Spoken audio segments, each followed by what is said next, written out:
Hey now, we are getting over, and I am the Silver King, Adam Silverstein, here to lead you through these hard times.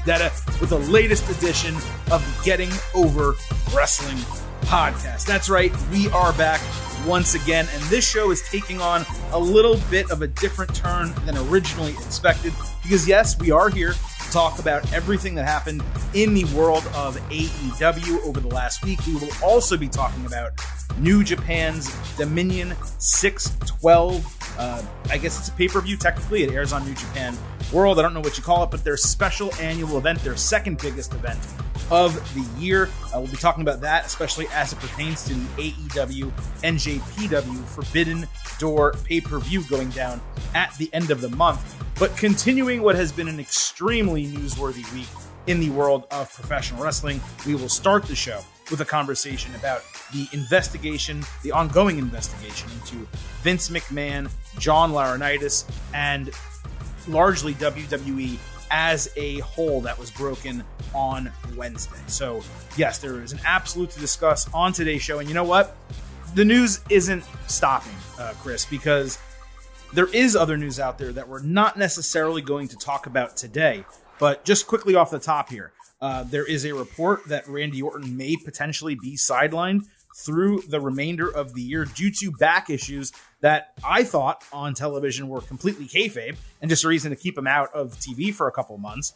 And there's another report out there that Sasha Banks' lawyers have been in conversations with WWE about getting her a release from the company. So those are, of course, two massive news items that the Sasha we would certainly cover in an instant reaction podcast if it is going to happen. But Chris, it's nonstop right now. Of course, welcome Vintage Chris Vanini to the show. I forgot to do that before I started mentioning you by name. But Chris, there's a lot going down. It seems like every major wrestler across WWE and to some degree AEW is getting injured. People are out of action. There's stuff happening from a legal standpoint. I can't catch my breath. Jeff Hardy's getting arrested for a DUI on Monday. I can't catch my breath. This is one of the wilder weeks I can remember in professional wrestling. Yeah, good to be here. Back on the Thursday show. I've since gone to the doctor about this cough that I can't break. They gave me a bunch of allergy meds. I'm on those. I'm hoping to make it through this podcast okay. But it was a look, we were pretty negative on Tuesday's show. There's no doubt about it. And frankly, with all the news coming out, it's kind of at least hard not to ignore some of these not so great topics going on in wrestling. But yeah, I mean, we hit Wednesday and you've just got everything going on at once.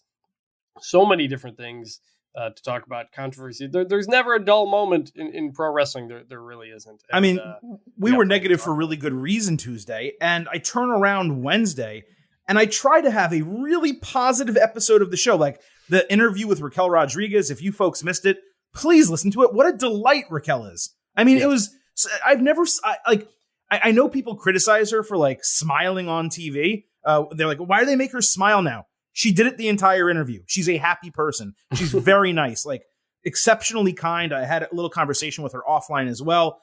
She's awesome. I enjoyed NXT on Tuesday, so I was very positive on Tuesday's show. But it's this small, like bright light in the midst of swirling shit in the industry of professional wrestling. A lot of it obviously having to do with things happening not on television. Vince McMahon, of course, what we're going to talk about today, and the Jeff Hardy DUI stuff. But we also just can't get away from like the biggest stars in the industry being injured and out of action during a period of time that is very important for both WWE and AEW. And it just seems like it's shitstorm after shitstorm. Of course, some bigger than others, some manufactured, some, happenstance. And I don't know, man, it's like an albatross on the neck of professional wrestling right now that it cannot remove. Yeah, no, that's a good way to put it. I mean, look, there has always been kind of that dirty part of pro wrestling, absolutely, that dark side of the ring, so to speak, that's always been around, and a lot of people remember it from days past. But the industry as a whole has worked for a long time to try to get past that. Mm-hmm. And yet, the news that comes out this week, especially with Jeff Hardy and Vince McMahon, is a reminder that there's still a long way to go.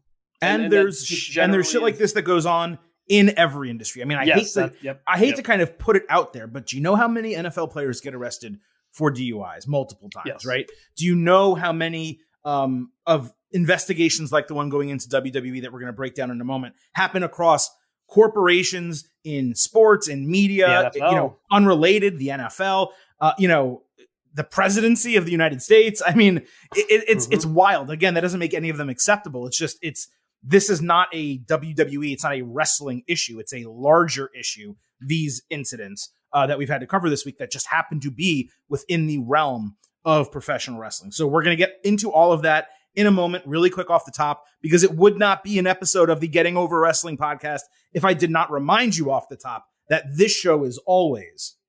It's all about Defy. So don't forget to head on over to Apple Podcasts and Spotify. Leave those 5-star ratings on Apple. Also leave a review. Let people know how much you love the show, why you listen, and why they should subscribe. And please do not forget to follow us on Twitter. There's really no better time than right now.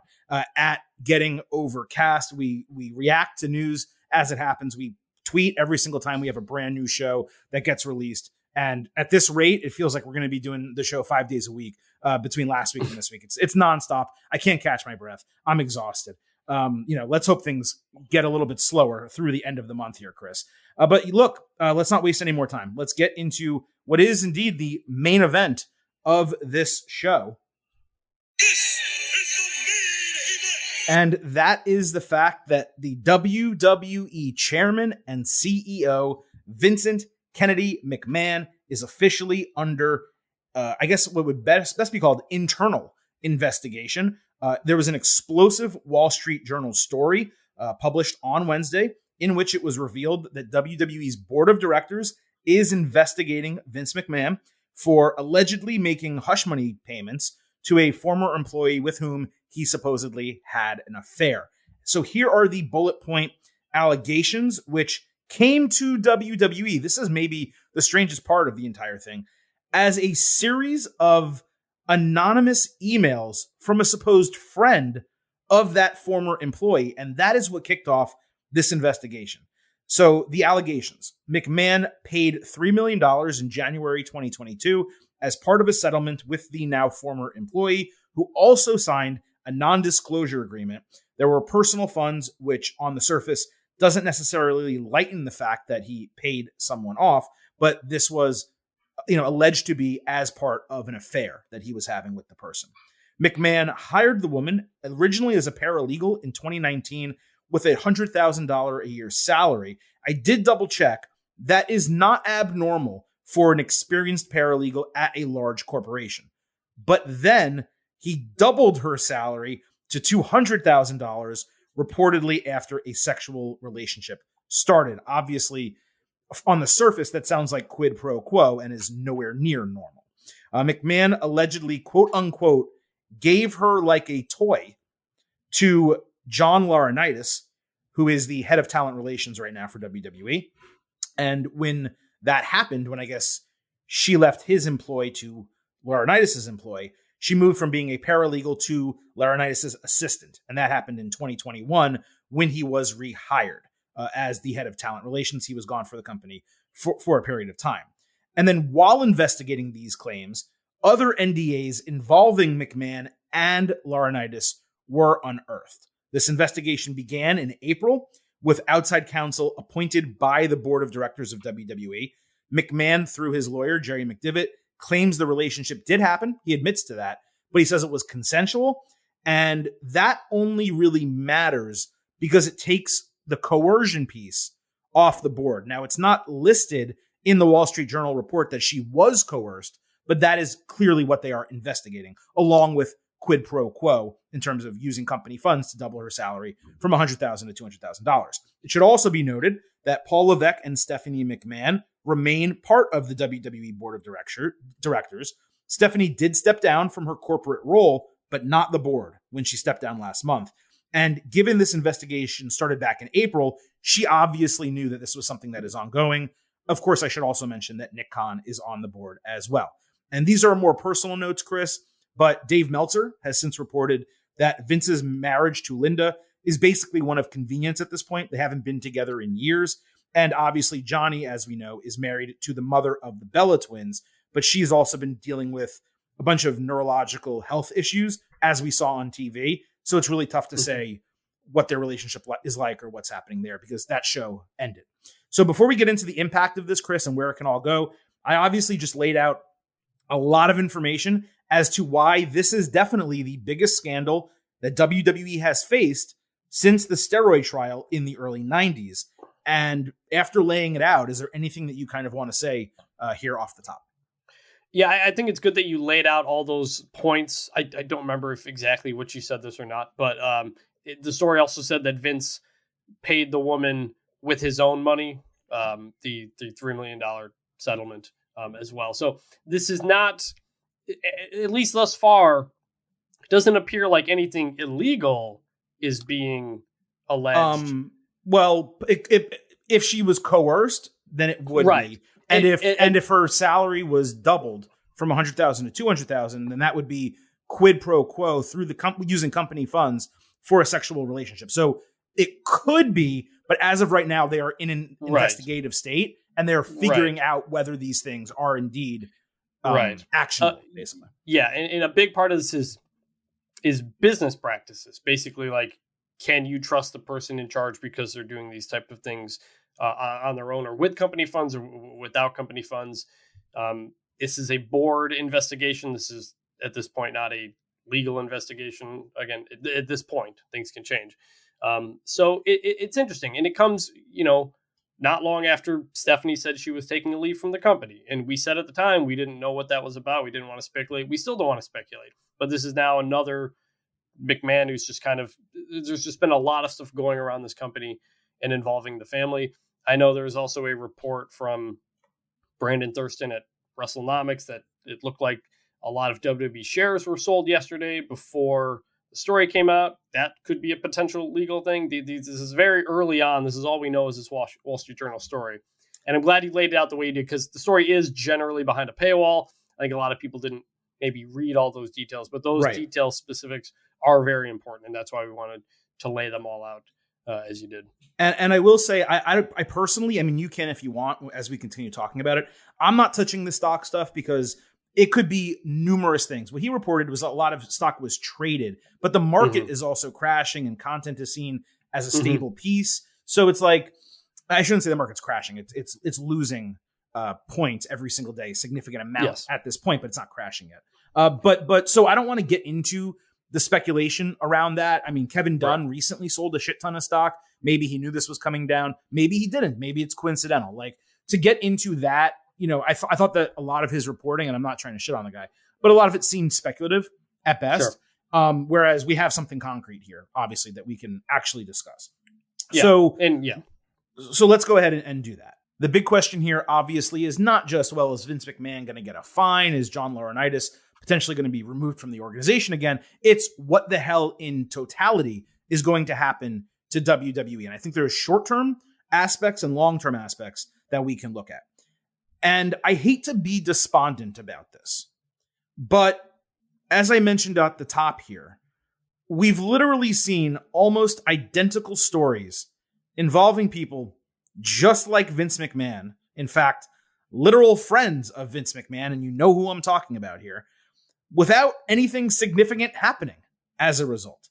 There's technically, as you pointed out, nothing illegal about using personal funds and having someone sign an NDA to hide a sexual relationship as long as it was entered into consensually. The question here is whether that person was coerced into the relationship and or coerced into signing the NDA, and whether that coercion can be proved. Because the fact that there's an anonymous person sending an email claiming that this happened to her friend doesn't mean that the friend wants that out there, doesn't mean that the friend is willing to confirm, and it also doesn't mean just based on her words that they can say that definitely happened. My initial take in terms of the immediate fallout is that John Laurinaitis is gone. Whether it's because he's the fall guy or he's just one of the dominoes, I do not see how he survives this, given all of the other shit that has been rumored about him over the years. The investigators apparently are digging into this, not just from, hey, show me other NDAs that you guys have, but into an HR standpoint about how the entire WWE organization is run. it would honestly be shocking if he's not soon gone, given his position. The fact that he was even hired back to this role in 2021 was a stunner, as we mentioned on this podcast previously. As far as Vince goes, it's impossible to give an answer. I could see him skating by. It's extremely difficult to remove a chairman and CEO who has the majority of the voting shares and has two family members on the board that is handling the investigation. Now, I'm not saying that Paul and Stephanie would do a cover up into the investigation or hide anything. I'm just saying you need voting power to remove someone. And I don't know that there's going to be enough here based on what we've heard already to remove Vince McMahon, a guy who has survived many other scandals and incidents over decades upon decades. Perhaps there's a leave of absence that they can find if there is coercion or quid pro quo. But I'm not even sure that would actually change much day to day, given this is the type of guy who would install a puppet who does his bidding as he commands WWE from the shadows. I'm not trying to get into the territory of what's our show on HBO? I'm forgetting it, slipping my mind. Succession. I'm not trying to get into Logan Roy's Succession territory here, but it's very possible. And that happens all the time across major organizations, both in media and out of media. Now we can talk about the Nick Khan aspect of this maybe after, Chris, but I did want to lay that out there and kind of say what my expectations are. And unfortunately, why I am despondent about this. Not that I would want people who would potentially be innocent to go down, for no reason. If they are at fault here, I just am pessimistic about at least Vince actually facing any serious consequences. The point about Vince and the McMahon family controlling the majority shares is extremely important for the reasons that you laid out. And the only way I could see major change coming is if this impacts the business of WWE outside the day-to-day wrestling. Do partners back out, whether it's TV partners for various sideshows or sponsors or these type of things, where WWE starts losing money in a tangible way because people don't want to be associated with him in the company. And that's where something like maybe a leave of absence is needed, because you kind of got to separate Vince from WWE while whoever's doing all these various things wants to be involved with WWE. I should also note really quick. His lawsuit with Oliver Luck over the XFL deal, that is going to trial as well. So he's dealing with this, and he's going to trial for the XFL shit. Sorry. Yes. Apparently a 9-minute settlement call yesterday as well. So, or some sort of call yesterday. So that's going on. So yeah, the spot where I think does any major change happen is basically, I think, if outside parties, partners don't want to be associated with WWE because of that. And then maybe that convinces something to happen. Smaller level, if Vince does take a leave of absence, then somebody else is booking the show. And that could mean a lot of things. We really don't know. It could potentially change the, in-ring product if that happens, because we know how involved Vince is day to day with all that stuff. So small, big, that's kind of where things are. But that I think you're saying despondent or not expecting anything big at this point, just based on what's out so far. I think was a good way to put it. For sure. Now, the other aspect here, and I'm only addressing it because it's like the thing that every person who is commenting on this is tweeting or commenting or talking about. And there seems to be this lack of understanding about what Nick Khan's role in WWE is right now. As there's a lot of people that think, or either they think this or they're joking about it, and I can't really tell. But it's so many people that it doesn't feel like it's a joke. They think Nick Khan went into WWE and is in the midst of staging a coup. Like that he got Triple H forced out, he got Stephanie forced out, he, somehow knew that this stuff was happening and got someone to send an anonymous email, and he's trying to take over the board from the McMahons and install himself as the chairman of WWE. Now, he may well wind up in that position. I mean, he is the current number 2 from a power standpoint. And if Vince does step aside, and if Stephanie isn't there, Shane hasn't been there, Triple H is indeed relegated to a different role, perhaps more so now than ever because of his health and not necessarily because of other things, then he may well step up into that power position. There's also a scenario where if WWE is facing major issues with signing new television contracts, facing the outside pressure that you're suggesting, Chris, that they feel like, you know what, maybe this is it. Maybe we need to sell the company. And perhaps Nick Khan puts together some investors and they're the ones who ultimately buy WWE. But I do believe, despite those things, that suggesting that this is some purposeful coup that has been planned by Nick Khan, and I'm not saying the guy isn't smart, because he clearly is smart, but that he's some genius who got an offer from Vince and joined the company and said, you know what, I'm going to steal this out from under WWE. I don't see that being a reality in any way. And I'm honestly kind of floored that so many people have bought into this mindset that Nick Khan is responsible for everything that's happening in WWE, even to the point that when the releases were happening, people were saying Nick Khan was responsible, not just for the releases happening, but who was being released. The cost cutting in WWE, that was a organizational decision. Now, certainly Nick Khan has a lot of power, and it did happen after he got hired, but those are things that Vince McMahon needs to approve. The talent, the individual talents being released, Nick Khan wasn't making those decisions. Vince McMahon and others were making those decisions. So I feel like Nick Khan gets a lot of credit almost for things that he is not actually doing, despite the fact that he is in the position to benefit most from a major shakeup in the corporate structure of WWE. Yeah, I mean, just we know how wrestling fans are. They always look for conspiracy. They always look for things happening in the shadows. I think a lot of the people I've seen pointing it out have been making jokes about it. I think there's a section of people who are making jokes about it. I think there's another section who think it's real because they just kind of buy into all that stuff.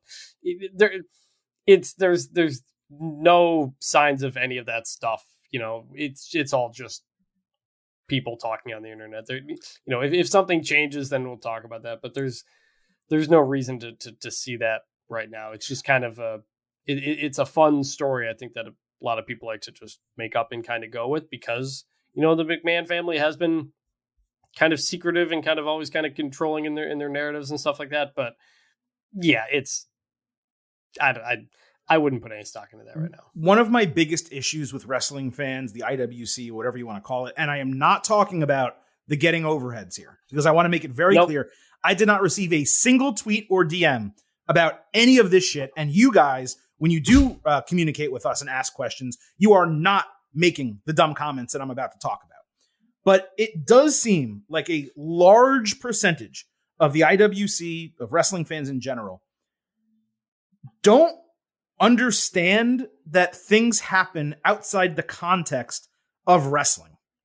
Like they look at this investigation into Vince McMahon and they take it as a WWE bad thing, when it's actually, if you were going to categorize it, billionaire with, unilateral power in a company, bad thing, right? Like as I said at the onset, this is far more similar to things that have happened in other major corporations than it is something similar that's happened within the world of professional wrestling. It is not, a lot of these stories that happen in wrestling are not insular to wrestling. They are things that happen in culture, in politics, in business. And I think that's lost a lot of times when we have these conversations. Even something as little as like WWE's camera cuts. It's like WWE's the worst. All these camera cuts, they make me nauseous. Their product sucks. Nothing else does this. Have you ever watched The Challenge on MTV? Have you ever seen a Fast and Furious movie? Count the camera cuts in a 1-minute action scene in Fast and Furious. You'll lose your lunch if you try to do it. And I feel like people lose sight of that a lot, that they think that everything, like WWE is the root of all evil, or Jeff Hardy is the worst person in the entire world. I mean, trust me, I am not supporting the fact that the guy has had multiple DUIs in a very short period of time and is putting people's lives in danger. What I'm pointing out is he is not unique in this, and Vince is not unique as a power hungry, unilateral executive at a major corporation. These are things that happen, and they go far beyond the world of professional wrestling. So I hope that when people listen to our podcast and when we talk about these things, you understand that we're looking at them from that greater perspective. I do think, Chris, it helps that you and I come from the world of sports, not really the world of wrestling. And we do look at a lot of things, especially when it comes to contracts, signings, people wanting to be released and cut, and people getting cut, and all those things. We take them in a different light than many others do because we have that additional experience. You know, there's a lot to be said about just having a depth of knowledge. And I'm not talking about you and I'm talking about our listeners and the portion of wrestling fans that aren't like what I'm currently describing, but having the depth of knowledge beyond the world of wrestling, understanding media literacy, understanding what it means to be under investigation in an internal standpoint versus under investigation by the FBI or law enforcement. These are all different things. As of right now, no one is suing WWE. They are not under threat of lawsuit. Now, that could happen. Absolutely. If something is unveiled and this person who did sign the NDA was coerced and it's found that she was, then she can sue for additional payments coming out of that. Or to have the NDA completely withdrawn and ripped up. There's options there as well. So I just feel like that needs to be understood, that this is not a wrestling story. This is a WWE corporate story. And I hope that through our conversation that was laid out. Yeah. And like we say with a lot of these breaking news stories is that this is still early on. All we know is this Wall Street Journal report. There will be more certainly to come out in the days and in months probably ahead. And we'll react, to that point. We just wanted to, it's obviously the biggest story in pro wrestling right now. So we had to talk about it. We had to talk about it now, even though this is the AEW show. It's a real mess. It's an absolute real mess, not an unprecedented mess. And, we'll be very interested to see where it goes. But that's kind of where things stand, I think. I agree. I think we can cut it off there and continue the conversation as more develops coming out of it. But you made a really good point. No shows this week were what they were supposed to be. Our WWE show on Tuesday included an AEW element with Jeff Hardy. Our NXT show, which was supposed to be with this show on Thursday, I bumped it to Wednesday and I included a WWE element with Raquel Rodriguez. And now here we are on Thursday for our third show of the week, talking AEW and New Japan, but leading off with Vince McMahon and WWE. So with that, let's actually move into what the show is supposed to be about, which is indeed the AEW NJPW Forbidden Door build. There's a lot to talk about. Coming out of this past week in professional wrestling, New Japan did hold Dominion 6/12, their second biggest show of the year. The equivalent of SummerSlam is what I would call it. So I do have some matches to go over and some things to discuss coming out of that. And then we are going to talk about everything that happened in AEW over the past week, both on Rampage and Dynamite, where I would say the build to Forbidden Door really began in earnest. So let's start with New Japan Dominion 6/12. Chris is going to sit this out. He did not get an opportunity to see these matches. I'm only going to go over 4 matches, 3 that have direct impact with AEW in one way or another, and one that I just kind of want to talk about because it was something really unique that I saw on that special show. Don't forget, if you are someone who you're really not into the New Japan stuff, we will have timestamps throughout this episode. Of course, I didn't say that already about the Vince McMahon investigation part. I figured everyone would want to listen to that. But if you do want to just skip ahead to AEW, there will be a timestamp in the episode description, and you will be able to do just that. But I do not plan on spending that much time on this. So let's start with the main event of Dominion. The IWGP World Heavyweight Championship was on the line. Kazuchika Okada, and I say his name that way because that's how they said it on broadcast. I've always called him Kazuchika, but that's how they said it on broadcast. Defending his title against Jay White. They spent a lot of time at ringside, with White eventually suplexing Okada into the barricade and hitting the Blade Buster for a near fall. Then he put Okada over the top rope with a Saito suplex in a really nasty spot. Okada escaped a sleeper suplex for a shotgun dropkick. White then locked him into the inverted figure 4 leg lock and hit a Texas Cloverleaf, with Okada nearly passing out. Okada no-sold chops and hit a dropkick, so White shoved Okada into red shoes to create a distraction. That allowed Gato to throw a chair in the ring. By the time he noticed, Okada slid it out of the ring. Then he ran White into Gato and locked in the money clip.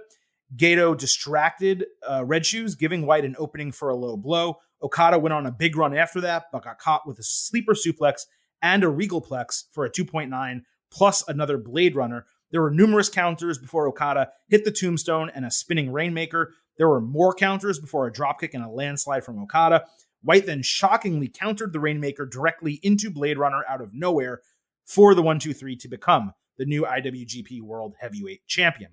White taunted Okada after the bell, even putting an ice pack behind his neck. Bullet Club came out, they all drank beers, and White got a bunch of cheers during his post-match promo.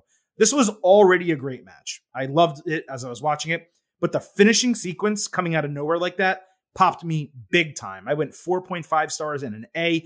Not the best match I've seen between these two. I saw that G1 Supercard match live at Madison Square Garden. The only time I've been at anything, I should note, at Madison Square Garden. Okada won the title. That was better. That was an A+ match. This is an A match, but it was a great main event to what was an okay show, Dominion, with a not that surprising title change. It did feel like a lot of people expected White to win the title here.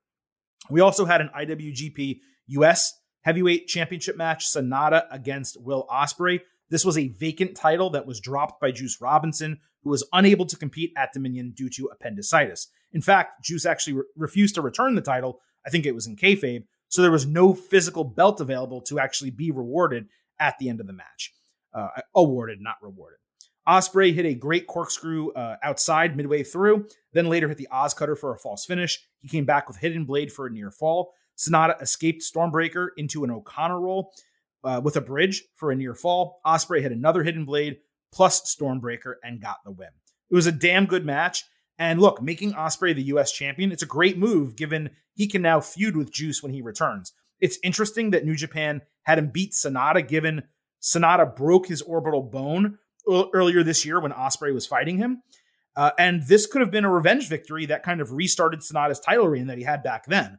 Now, this title has not been held by someone longer than 3 months since Jon Moxley owned it during the pandemic. So hopefully this is going to be the start of something significant for it. As far as the match, I went 4 stars and A- overall. This is the unique match that really has nothing to do with AEW, but there's a King of Pro Wrestling title now in New Japan. Shingo Takagi is the champion. He defended against Tai Chi.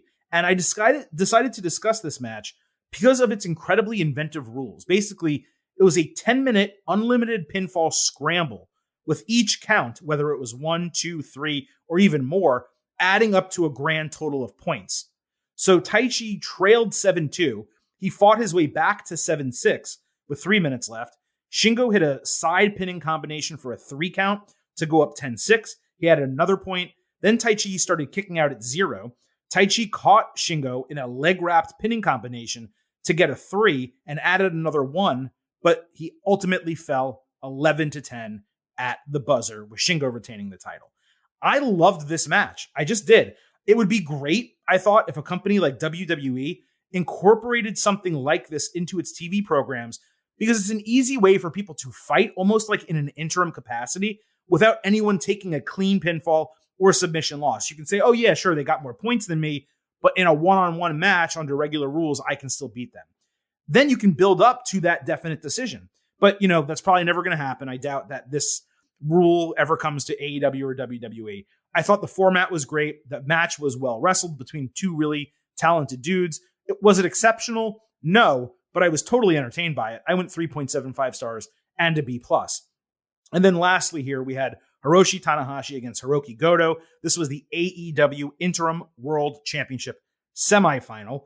And this was very much a strong style match. Goto hit the Yushigoroshi, but Tanahashi countered a second one into a sling blade. Goto trapped Tana for a 2.99 false finish, so he hit another sling blade for a near fall. Tanahashi then nailed high fly flow twice for the 1-2-3 to win the match. As I've said before, it was absurd that a New Japan match was held for a competitor to advance into an AEW Interim World title match, especially when neither of those people have ever competed in AEW.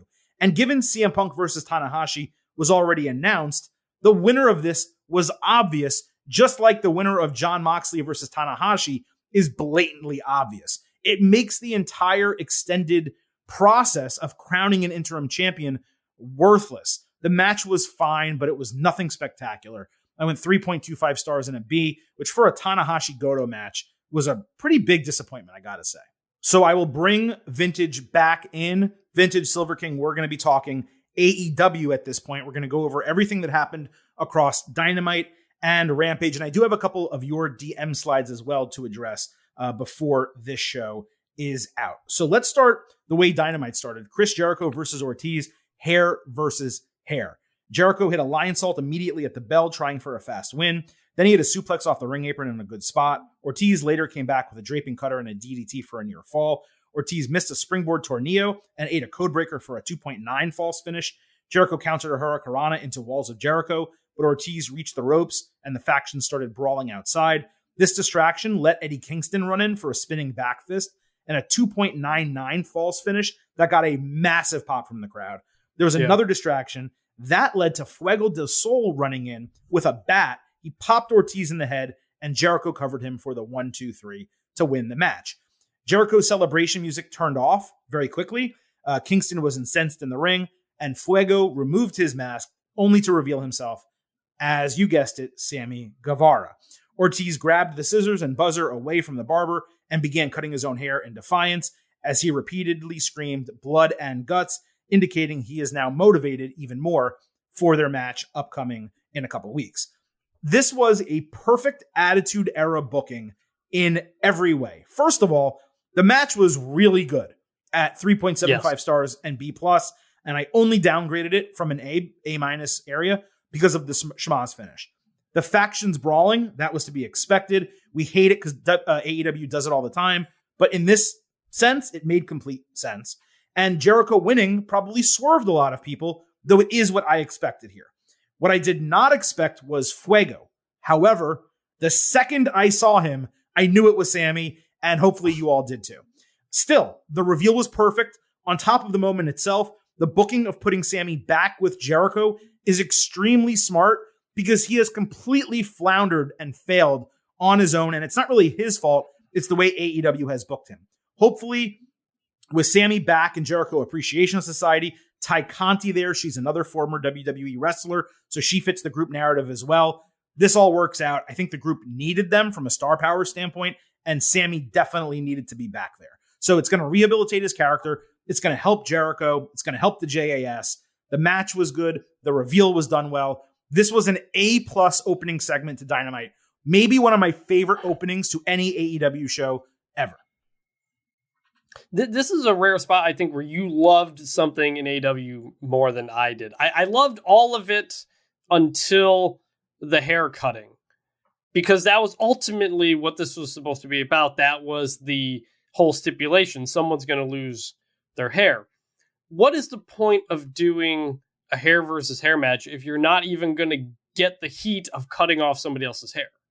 Like, well, he took it into his own hands. It's like when someone someone makes fun of themselves for having a disability. Yeah, but that doesn't get me. But and commentary kept emphasizing, "Hey, Ortiz is a man of his word because he's doing it." And whatever, like that's fine. But just imagine how it would have been if Sammy and Jericho, held him down while the rest of the JS kept people aside at ring and they shaved Ortiz's head off. Like there would have been a lot more heat onto it. That's the thing with the Jericho Appreciation Society is that it doesn't have heel heat. It's just it's half jokey, half not. And so I just loved everything else. I just didn't get anything more out of him cutting his own hair. It was like, oh, okay. But it was that was the only thing I would change. I think it just would have been a ton bit better if Jericho is this and then Ortiz is pissed off even more and he really wants to get to him. So look, it was overall, I really liked it. Everything was good. I just didn't love that ending. And as someone who will be going to Blood and Guts in Detroit, I'm very much looking forward to the match. I think you make a very fair point, but it also really speaks to AEW as a whole. There's very few people in AEW that are like true heels. There was one, and he was feuding with Wardlow, but then of course he goes to Long Island, he gets a ton of cheers, and he comes back and he cuts that promo and he gets a ton of cheers. So even MJF, people boo him because they know they're supposed to, but they don't want to boo him. And but go ahead. You should still want to get the boos. That's what makes MJF so good. You should want to, but that's not what AEW does. It's really not. Jericho actually had a comment in a TSN article I read yesterday where he compared it to going to a football game. where there's somebody you want to win, somebody you want to lose. There's not necessarily a heel and a face in a sporting event, which I get, but I just felt in terms of the story. Depends where you go in college football. Sure. But yeah. But yeah, in terms of the story, I just felt like the story doesn't have a ton of juice, and I felt like that would have really been something. That's something you show on the video package. That's something you talk about the next week. Hey, Ortiz, I got your hair. Look at this. I'm doing stuff with it. Like, it felt like a missed opportunity more than anything. Yeah, I mean, I think they missed that opportunity for the Sammy reveal. Now, they could have done that in the ring while they were shaving the head, and it probably would have been even better. But again, I'm not disagreeing with you at all. I agree with you that it could have gotten a lot more heat. I'm just pointing out in general that it's not really something that AEW does that frequently, because some fans cheer for everybody. Right. And the heels, faces, whatever. It's a smart crowd. It's not a WWE crowd. If this was WWE, that would be a huge criticism on my part. Like I would go after them for it. But because it is AEW and everyone is both cheered and booed, it's kind of not that big of an issue for me. The other point you made, though, is a good one. Jericho Appreciation Society, they're not really heels, even though they're supposed to be. They're just like annoying assholes. They're not people you hate. Yeah. You just don't really want them on your TV.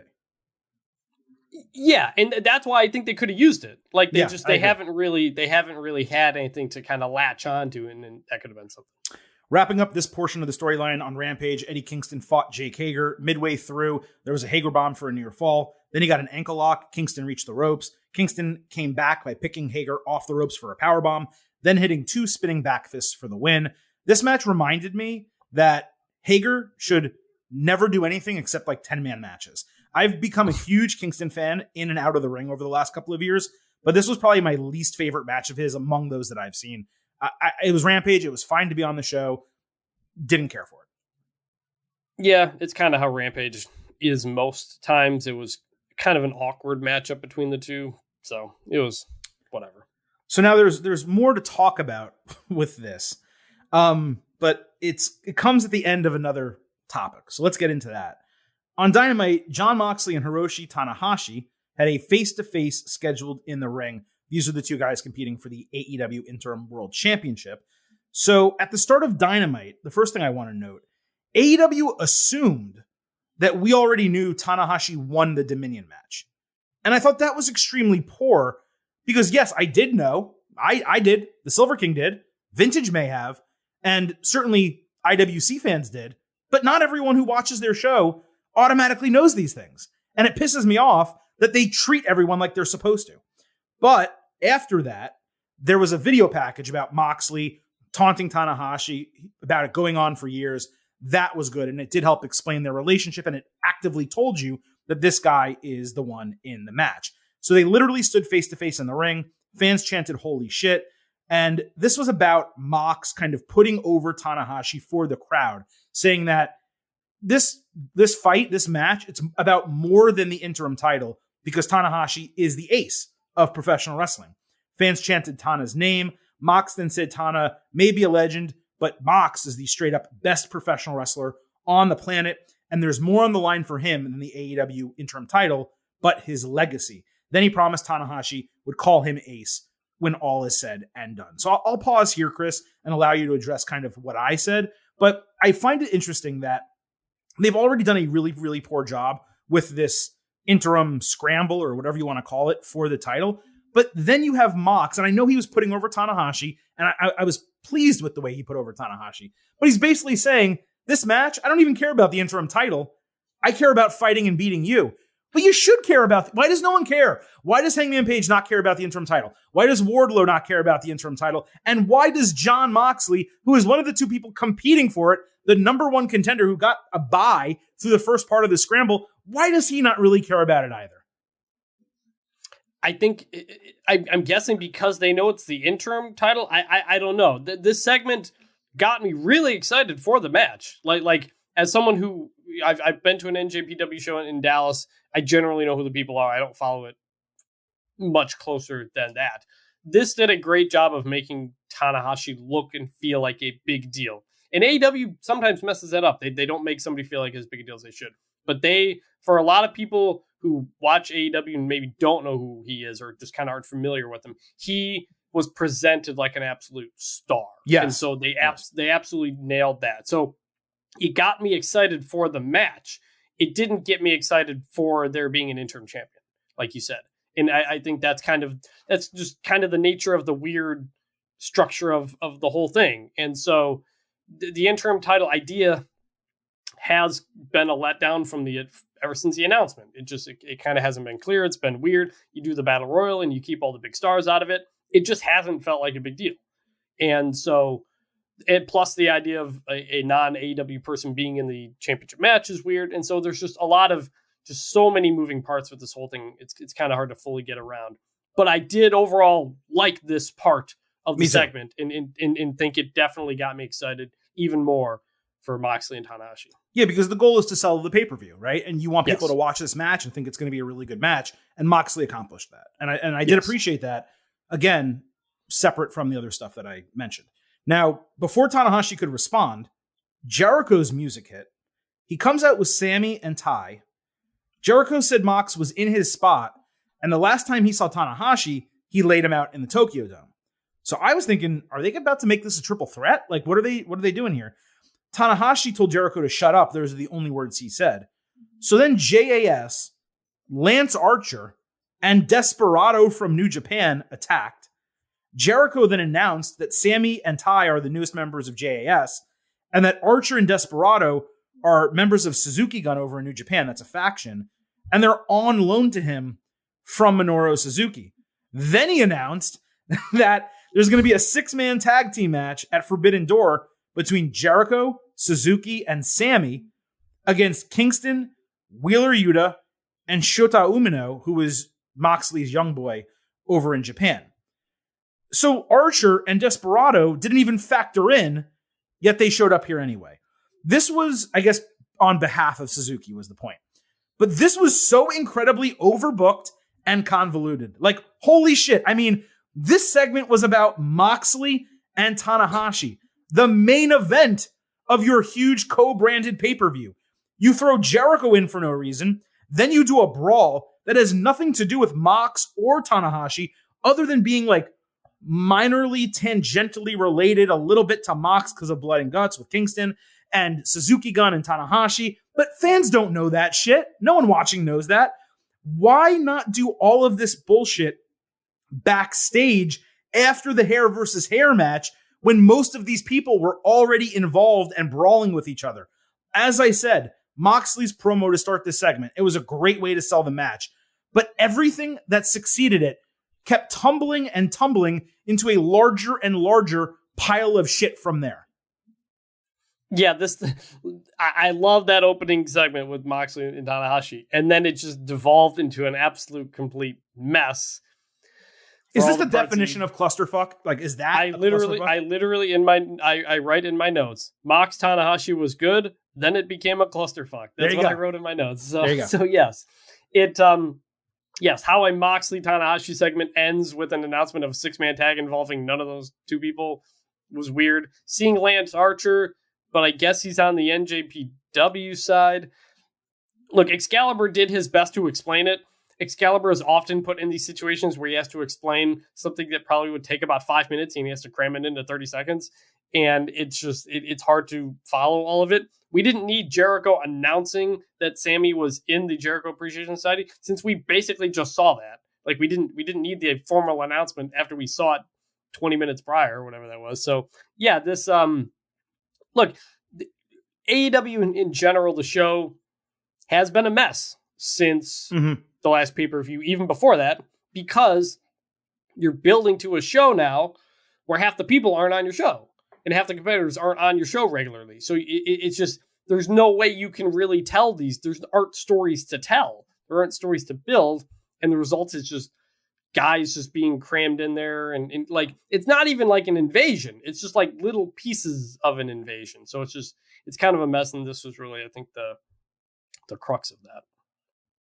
That is one big pile of shit. I will get to Excalibur a little bit later in the show. I'm going to give him his just due because he deserves a lot of credit for the work he did on Wednesday. He's very good. But yeah, it was an absolute mess. So let's stick with Dynamite. We had Hangman Adam Page who came out, reminding everyone that he challenged Okada to a match for the IWGP World Heavyweight Championship last week. He admitted that he was a dumbass for not realizing Okada could lose that title. He said the sentiment hasn't changed and the challenge stands. Now, I thought when he said the challenge stands, he was saying his challenge to Okada stands. Yeah, me too. But Adam Cole interrupts once again. He praises Bullet Club member Jay White for winning the title, as we mentioned earlier. And he said that Page is not the one who should be making challenges. It should be Cole. Cole said Okada won't even be there. And then he introduced White, who caught Hangman from behind with a Blade Runner. White said he's the catalyst, and he wouldn't put his title on the line against someone he's beaten like Hangman. He also said he wouldn't defend against Cole either, which was a surprise to Cole. But what White didn't announce is who he is facing. And then he stood over Hangman at the end, which makes me think this is all some convoluted way of getting a triple threat with Page and Cole almost like teaming up to say that they both deserve a chance against White. I don't even know. It's going to end up being a great match if any two of these three of them fight. But it's not exactly one that I'm like dying to see. And not having Okada at Forbidden Door is a massive disappointment. It's like the equivalent of Roman Reigns missing Clash at the Castle or Crown Jewel or something like that. It just doesn't make sense unless he's injured, and apparently he is not injured.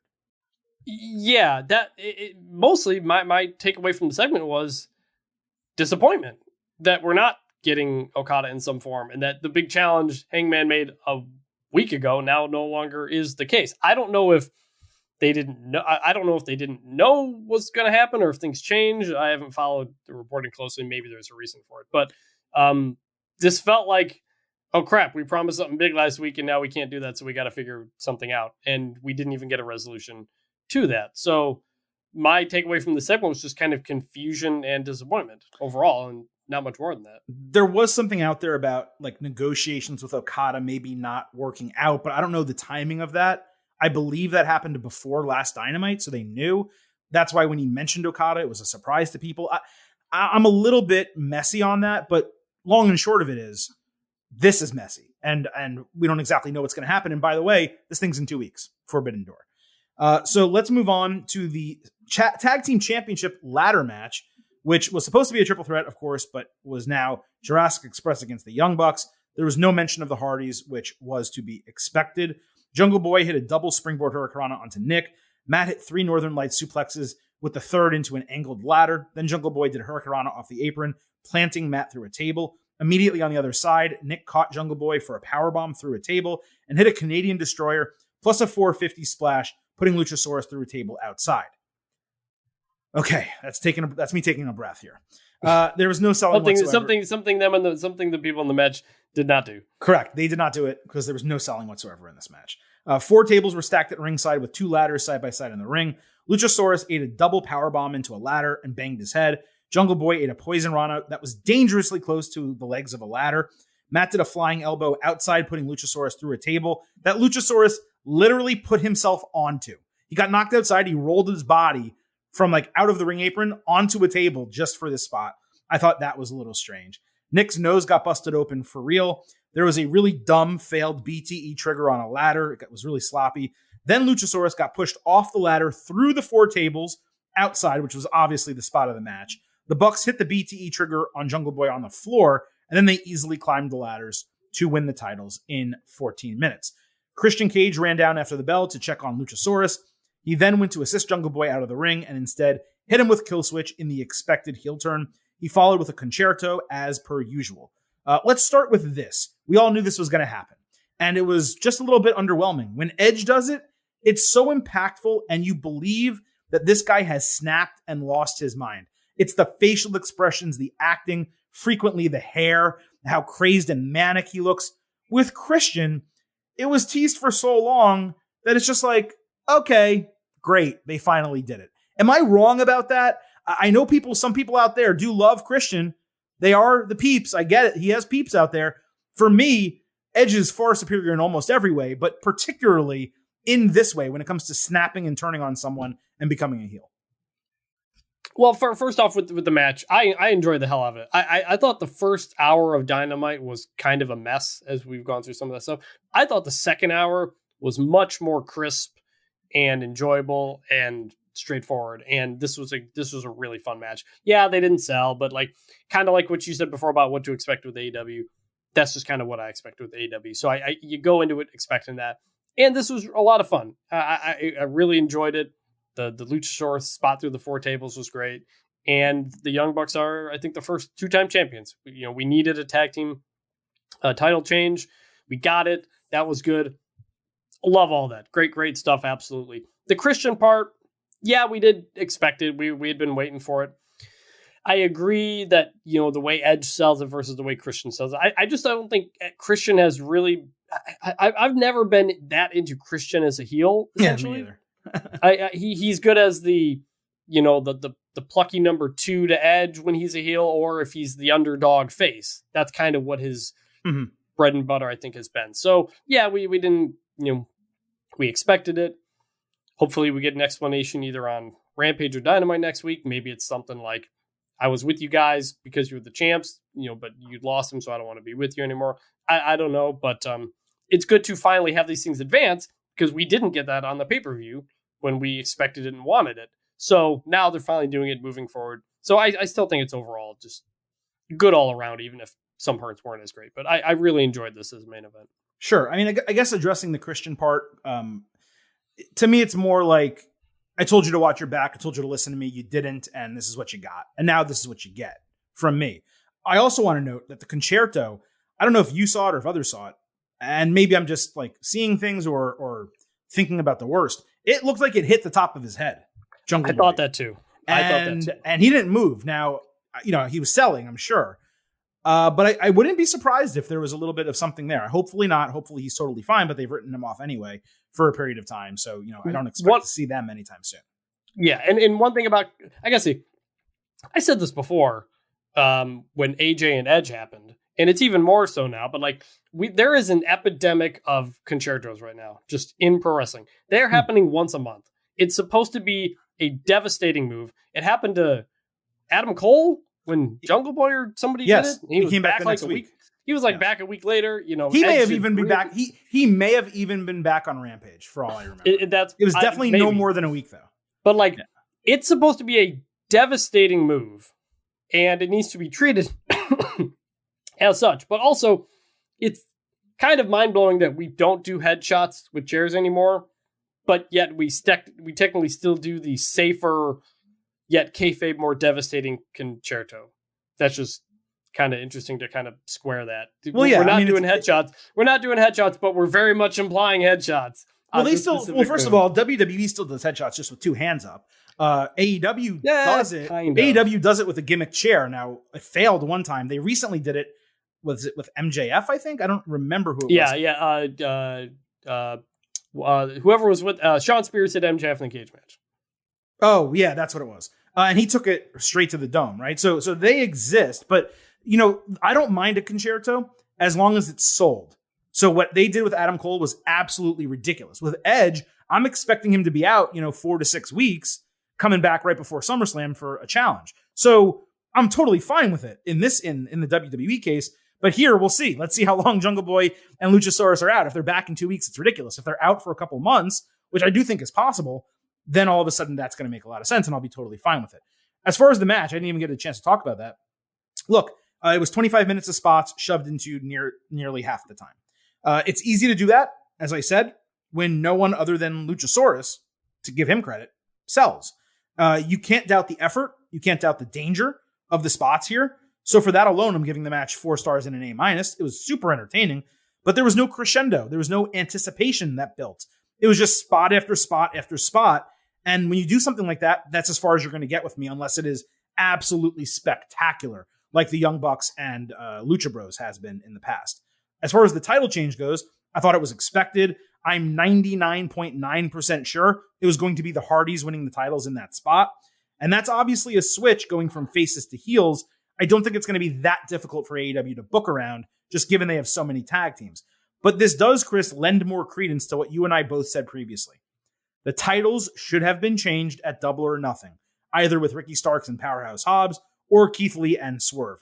Either of them winning would have been better than this. But in this situation, there's no criticism that you're going to get from me for the Bucks winning the titles again.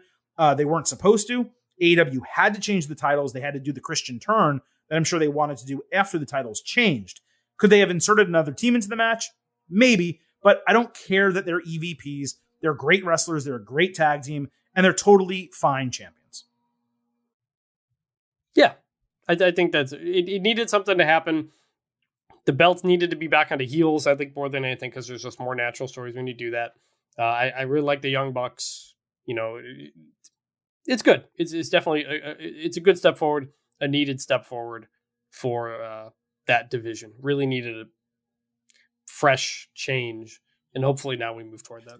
Their title reign just did not work as far as I'm concerned. Jurassic Express. So on Dynamite, we had Wardlow against the 20 plaintiffs. This followed, I need to note this followed what I already graded an A+ hair versus hair segment that opened the show. And this one was the exact opposite. If there was such a thing as an F-, this would be an F-. To me, it was a complete and utter disaster. There was no rhyme or reason to what happened. Some people were declared eliminated because they get bounced off the apron. The vast majority were allowed to be pinned by being stacked on others without their shoulders on the mat. When, like Roman Reigns, people compared it to that. When Roman Reigns smashed and stacked Daniel Bryan and Edge, all 4 of their shoulders were down. These people were just thrown on top of other people, and those counted as pinfalls, which didn't make any sense. The match was completely nonsensical, and it was just as bad as I suggested it was going to be last week. It actually hurt me to watch it. And then after the match, Dan Lambert, like as if they had to pile more shit onto something that I already was bound to hate. Dan Lambert is in a skybox. He says, Wardlow better watch his back because when he goes after one member of American Top Team, he goes after all of them. Then Tyron Woodley, a legitimate big UFC name, and Matt Hughes, who used to be one, 2 former champions, they left the crowd and got into the ring. Wardlow says to them, since you're from St. Louis, you're better than Lambert, and you shouldn't fight me. So these 2 badass guys who have a career of being aligned with Dan Lambert, they just shrug and go, okay, we're not going to fight you. They threw Mark Sterling to him. Wardlow powerbombs Mark Sterling, and then they raise Wardlow's arms. The creative surrounding Wardlow coming out of Double or Nothing has been, indeed, I used the term on Tuesday, booking malpractice. Now, I am sure, no doubt in my mind, he's going to win the TNT title off Scorpio Sky in short order, and everyone will probably brush away this garbage. But that's what it was. Garbage. There was nothing redeemable about the entire segment. I don't understand why Lambert is still on my effing television. I don't understand why Wardlow cannot roll through mid-carders on AEW's massive roster. They have like hundreds of people on this roster. Let him beat some real wrestlers here. If they weren't ready to push him to the moon, they should not have booked him the way they did against MJF. They needed to be prepared for this situation. So no, this was not an A+. It was the exact opposite. In fact, 0.0. It's a 0. Again, that first hour of the show was a bit messy, and this was the peak of that. I think you said it, and I want to make sure I saw with my eyes correctly. The first couple of people eliminated from the match was because they were thrown over the top rope, right? They were bounced off the ring apron. Yeah, because I had seen earlier in the day, Tony Khan, I think, was on Busted Open Radio and said that he has to pin all 20 people. So immediately, I don't know if the ring announcer messed that up or what. But I think what may have happened is that the ring announcer messed it up, and those people got counted as pinfalls later. But even without the apron spot, the fact that you could just throw a person on top of another person and that's a pinfall, it's a joke. That's the next part I was going to say. Was first they say you got to do the pinfall, and then you're throwing people over the ropes. I'm like, oh wait, did the rules change and I didn't realize that, or was it a botch? And then he pins a couple. The spot where I think he tapped somebody out and put his foot on somebody to pin.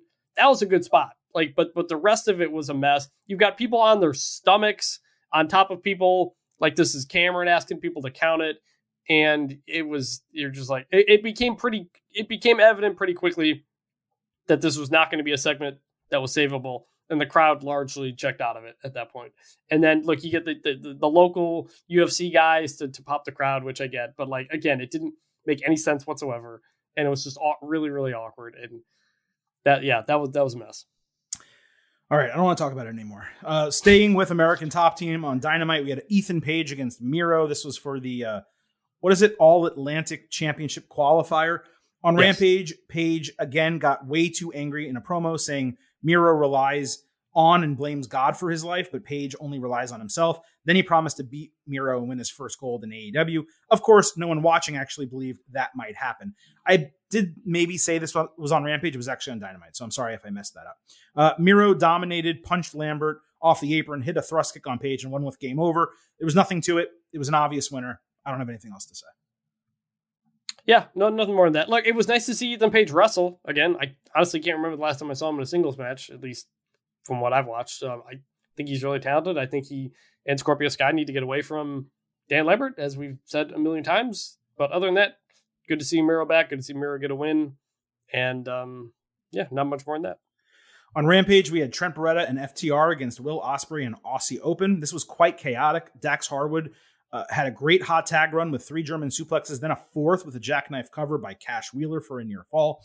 Aussie Open then combined for an assisted toss cutter, with Ospreay hitting a springboard 450 for a broken fall. Then Ospreay hit the Oz cutter, only for Wheeler to kick out, which really seemed unnecessary. Ospreay took down FTR outside with a flinging crossbody before Trent hit strong zero back inside the ring for the win. Definitely a fun match. It kind of floored me that AEW had one of the best wrestlers in the world make his in-ring debut for the company in a 6-man tag team match at 10:45 p.m. Eastern on a Friday night. It also didn't feel particularly important in any way. It was just wrestling for wrestling's sake. I don't know if you have anything on this. If you don't, we can move on to Dynamite. I enjoyed it. Like again, a Rampage, throw a bunch of people together to do a fun 6-man, do some twirly stuff. You know, that's I think that's generally what you want to expect out of Rampage at that point. So overall, I thought it was good for that. Maybe I just need to think of Rampage more as like WWE superstars back in the day and less like Thunder. You know, unless it's a live one. If it's a live Rampage, they try to do something better. But if it's not, that's pretty much what it is. That's a fair thought. All right, so moving over to Dynamite, continuing this story, we had Dax Harwood against Will Ospreay. Ospreay got the hot run early until Harwood hit 5 straight Germans, plus another awesome toss German. Dax made a mistake going for a flying headbutt. Ospreay took advantage with a 450. There was a great near fall sequence before Ospreay hit a flinging crossbody outside and a flying forearm inside, all for a false finish. Ospreay flipped out of Harwood's slingshot Liger Bomb. Dax blocked the Oz cutter and then hit the Liger Bomb for another near fall. Ospreay hit a Liger Bomb of his own for a near fall, followed by the Oz cutter for a false finish, and then he finally hit the Hidden Blade for the 1-2-3. This match absolutely banged. I think it was probably one of my top 10 TV matches of the year. And the moment immediately got soiled by a post-match brawl between the two sides. It set up the return of Orange Cassidy, to be fair, who strolled into the ring for a face-off with Ospreay, which is setting up a Forbidden Door match. We will talk about that later. Anyway, back to the fucking match that got overshadowed by the moment. It was outstanding. Everything worked. I didn't put it in an A+ range, but you did not leave wanting anything more. It was better than Ospreay Sonata that I discussed earlier at Dominion. The finishing sequence was great, and Ospreay was obviously the right winner.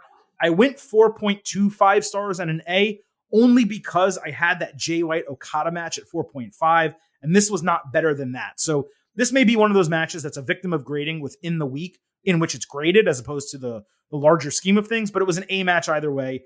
I loved it. This was such a fun clash of styles.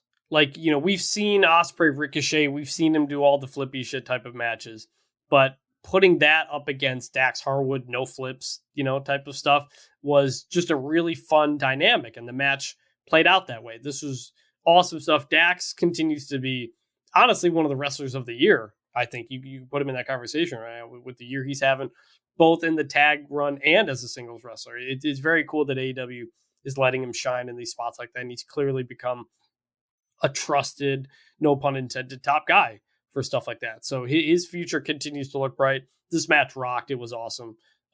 Definitely very cool and just great stuff all around. Then you got the mess at the end, and it was kind of how it always works with the AEW. And then eventually Orange Cassidy comes out, crowds into it. I was pretty into it. I just think like Orange Cassidy versus Orange Cassidy versus Will Ospreay. Am I into it? Am I going to enjoy it? Yes. I just feel like for a show of this magnitude, it doesn't feel big enough. Agreed. Like the Orange Cassidy Pac match, which I'm sure it'll get compared to, was great. And we love that. But that was also at the early stages of Orange Cassidy. You know, it was still kind of a new thing to a lot of people. I just think when you have Will Ospreay, to not have a Will Ospreay versus Phoenix or a Will Ospreay versus Pac or something like that, I'm kind of surprised this is the one they're going with. I completely agree with that.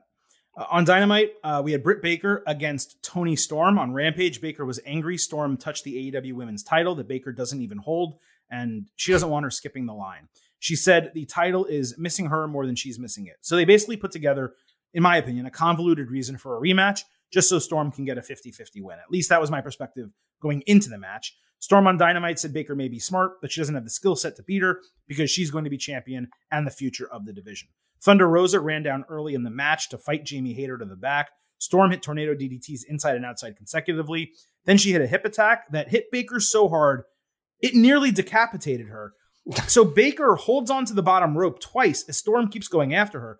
The referee stopped action as Baker collapsed in the ring, but Baker was playing possum.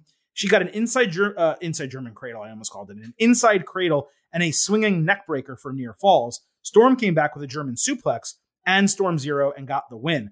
Now, the wrestling we got to see in this match, it was good, but I don't know if it was just me, Chris. It felt like exactly half or maybe even more than half of the wrestling happened during the commercial break.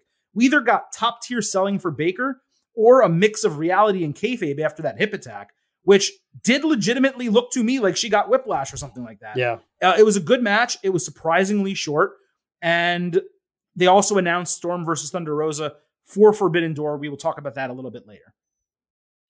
Yeah, it got us to where we needed to be, which was Toni Storm back in the title picture, and that was the point. Look, we complain about Britt Baker winning too much, winning at the pay-per-views when she shouldn't necessarily probably do that. Kind of like the tag team thing. It's like, all right, now they're moving to the spot where we wanted them to move. They're just doing it a few weeks later for some reason. The match was good.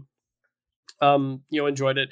AEW, they just, the commercial stuff, we say this all the time. Hey, it was a great match, but most of it was in commercial. Honestly, we say the same with SmackDown too. But AEW it never stops. Like if you go to a show, it's just match and we're going, and there's commercials. Sometimes there's not, but there's no pause to give everybody a commercial very often. So it kind of ends up the result like that. Overall, this was definitely a good, enjoyed it for what it was. Good to see Toni Storm get the win that she needed. And now moving up to a spot where she needed to be.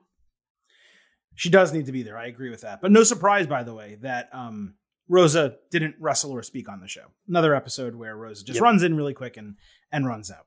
On Rampage, Chris Statlander fought Red Velvet. There was a really nice sequence with Stat hitting a roll-through German suplex and a fisherman-style blue thunderbomb for a near fall. Velvet hit a strange spinning cutter off the middle rope, plus just dessert for a false finish. Stat eventually flipped Velvet onto her chest for Friday Night Fever and the win. Of course, Kiera Hogan attacked immediately after the bell, and Jade Cargill hit a pump kick outside to knock Stat out cold. Anna Jay made the save, only to get outnumbered. Then Athena got stopped from attacking by agents and officials. I have no idea why they stopped her from attacking when everyone else is allowed to attack. That is completely nonsensical. Look, it seems like AEW is stretching out a Jade Stat match, a Jade Athena match. I expect that they will change the title with one of those two. But I'm also not really going to get my hopes up. It seems like we have a 6-woman match and a regular tag match that could both take place before the title gets on the line. As far as this match, I saw a lot of praise for it. And I do agree it was good. It was one of the better AEW women's matches, but I also didn't think it was anything that was worth being praised the way it was. I went 3.25 stars and a B, which is good, but not spectacular. I think maybe it was better than expectations, which is part of it. Maybe. And I think that's also a statement about the talent that Chris Statlander has, and the crowd is really behind her right now. And frankly, she's probably the person who should take the title off of Jade Cargill at this point. But also, I don't really know what the plan in the future is with Jade. She's got the undefeated streak. She's got all these things going. Maybe they stretch that out. There's obviously a lot of multi-woman tag matches you can do here. I enjoyed it, and I think maybe it's because it exceeded my expectations. On Rampage, Jay Lethal and Satnam Singh fought Davey Vega and Matt Fitchett, I think is how you say his name. Singh had absolutely no idea how to sell or emote. Like just stood there, kind of strutted around. Lethal hit a double lethal injection for the win. After the bell, the heels attacked, and Singh hit a spinning Razor's Edge that was impressive, but it also looked super dangerous. Like you're throwing a guy off your shoulders, spinning at that speed. He could easily land on his neck. This was terrible. It belonged on Dark, not on television. Market zero. That's it. That's all I got. Yeah, I don't care anything about the Jay Lethal, Satnam Singh stuff. All this Ring of Honor stuff happening on AEW continues to be just kind of weird, and I don't think TV is the spot for it. You know, outside of FTR and Samoa Joe, who's only tangentially there, I think most of the Ring of Honor stuff, keep it on Dark and Dark Elevation. Agreed. And lastly, on Dynamite, Stokely Hathaway announced Jade Cargill was going to do an open challenge for the TBS Championship on Rampage. I should have talked about this earlier. And he said he would be on commentary getting a double paycheck. Willow Nightingale, who I don't believe is even signed to AEW, stepped up and accepted the challenge. Stokely said okay. It was a short, funny spot, but that was really it. I thought this was actually a really good promo from Willow Nightingale. I was kind of taken aback. It was good. Oh, this is. I agree. I was like, oh, this is actually, this person can talk and do some things, and I'm kind of interested. Now, obviously, we know what the win's going to be, but I've never heard of an open challenge happening like that, so that was different. So yeah, we'll see what it was, but for a short little segment like that on TV, I enjoyed it. All right, so that is the breakdown of AEW Dynamite and Rampage. But as I said, we did have a little bit more to talk about because I got a couple DMs here, and I also wanted to go over this card for Forbidden Door. Now, Chris, unless things change, Forbidden Door right now has no Kenny Omega, injured, no Kazuchika Okada, don't know what is going on with him, no Tetsuya Naito, no Shingo Takagi, no Bryan Danielson, injured but expected to recover, expected to be on the show. And as of right now, no Tomohiro Ishii. We have an obvious main event winner in Jon Moxley against Hiroshi Tanahashi. We have a strange new championship on the card that no one really cares about, even though I do expect the match to be good. So far, we have Pac and Miro who have qualified. We expect Malachi Black to qualify. And I'm not sure who's going to be the New Japan person. It might be Ishii. We'll see. We have an AEW Women's Championship match between Thunder Rosa and Toni Storm, and maybe we get a title change there. But I also find it quite ridiculous that they're allowing an all AEW women's match because New Japan doesn't have a women's division, but they couldn't do an all AEW men's match for their vacant world championship. That is strange to me as well. And then we have the thrown together Jericho, Suzuki, Sammy against Kingston, Yuta, Umino match, which is fine, very typical of New Japan cards. They have a lot of mixed tag team, not mixed tag team matches, multi-person tag team matches, 6, 8, 10. I think I've even seen a 12 for New Japan, just to get a lot of people on the undercard of the show. So not against necessarily doing that, although it is interesting that you're having Jericho, someone who's actually crossed over to New Japan, in one of these matches, as opposed to him being in a featured match against an individual of prominence that would be attractive to the New Japan audience. So just looking at this card, I gotta say, I think Mox and Tanahashi is going to be a good wrestling match. I think Ospreay and Orange Cassidy, which I did not mention, by the way, for the IWGP United States Championship, I think that's going to be a good wrestling match. Thunder Rosa against Toni Storm, I think it's going to be a good wrestling match. The All-Atlantic Championship match was probably going to be a good championship match. But am I excited about any of these? No, I am legitimately not excited at all about Forbidden Door. You know what this feels like, honestly? It feels like the first WWF WCW Invasion show, which didn't have Goldberg, didn't have Sting, didn't have Hogan, didn't have Ric Flair, didn't have The Rock, didn't have Triple H. And it resulted in just, that was part of the reason the Invasion did or didn't work, depending on kind of how your perspective was. This is lacking a lot of the star power that we had hoped when it was first announced. Some of that unforeseen, like CM Punk and Daniel Bryan and Bryan Danielson and some other people. But to do a AEW New Japan show and kind of be missing a lot of those big names, not having as many dream matchups as we wanted, that was the whole appeal of the show. It was like, we're going to get dream matches. I think they even said that in the announcement. I think Tony Khan or Adam Cole might have said that. So it has been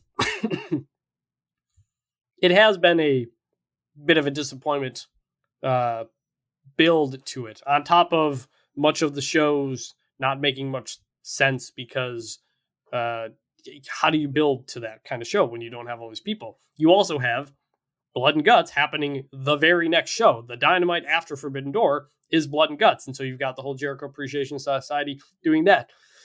So you're building to two different shows at the same time, and it just kind of makes everything a bit awkward. But overall, look, there's going to be a lot of good matches on it. We're going to watch it, in that type of deal. But I do think it is not reaching the level we had hoped when the announcement was first made. I do agree with that. I also have two DM slides here that are both very similar, but I'm going to read both of them, and it's the final topic we can cover. Greg Heminger at Heminger Greg, he wrote, "This show just feels bloated and directionless. This Forbidden Door card has disrupted the natural flow of AEW television in the same way the Saudi shows used to hurt WWE storylines. They're starting to lose me." And then Norp at Norp 1995 1395 wrote, "This Forbidden Door pay-per-view feels like when WWE does their Blood Money in the Sand shows in Saudi. Everything is a bit off, the storylines are suspended, and people who aren't full-time with the company are brought in to pop ratings. Storylines don't make sense and are shoehorned in to ensure talent are on the air. I may be in the minority, but I've never been less interested in AEW than I am now." I mean, those are two separate people sending me very, very similar thoughts, which means that is representative of a number of other people. And I have seen over the last couple of weeks a number of our listeners DM and tweet me that they are becoming less interested in AEW than they have been before. And I think this goes back, Chris, to what you were talking about earlier, which is the booking has largely been a mess, not just for Forbidden Door, but really even going into Double or Nothing. That show did not have a lot of juice, and it really underdelivered and underperformed as far as I'm concerned. Now, it sold, 55,000 buys in terms of pay-per-view, so it did well, from a monetary standpoint. But I didn't enjoy it. I do find myself enjoying individual aspects of AEW more than I ever have before. The MJF Wardlow storyline, I absolutely loved the way they did that. Obviously, I had a lot of praise for the opening segment on Dynamite, and I loved the Dax match against Ospreay, although it's really tough to have a bad match against Ospreay.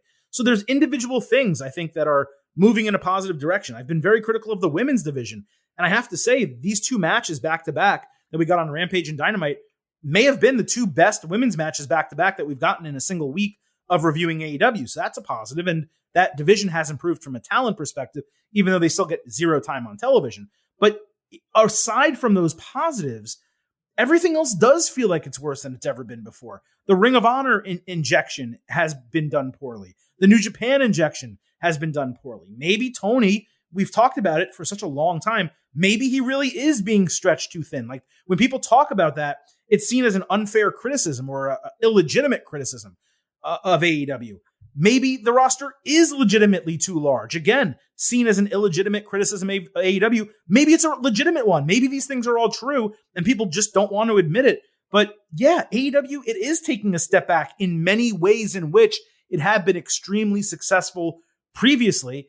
And right now, when I look at the product, especially not just going into Forbidden Door, but even coming out of Forbidden Door, I don't really know that I'm that excited about it. I'm not necessarily saying I'm uber excited about WWE because there's a lot about that I'm not excited about either. Yeah. But it does feel like the summer is supposed to be a time where the competition ends. There's no football. There's no NBA. It's all about to end. And it feels like both WWE and AEW are kind of rudderless right now and not moving in the positive direction that they both should be moving in. Yeah, they're both missing direction. And part of that is major injury to one of your top faces.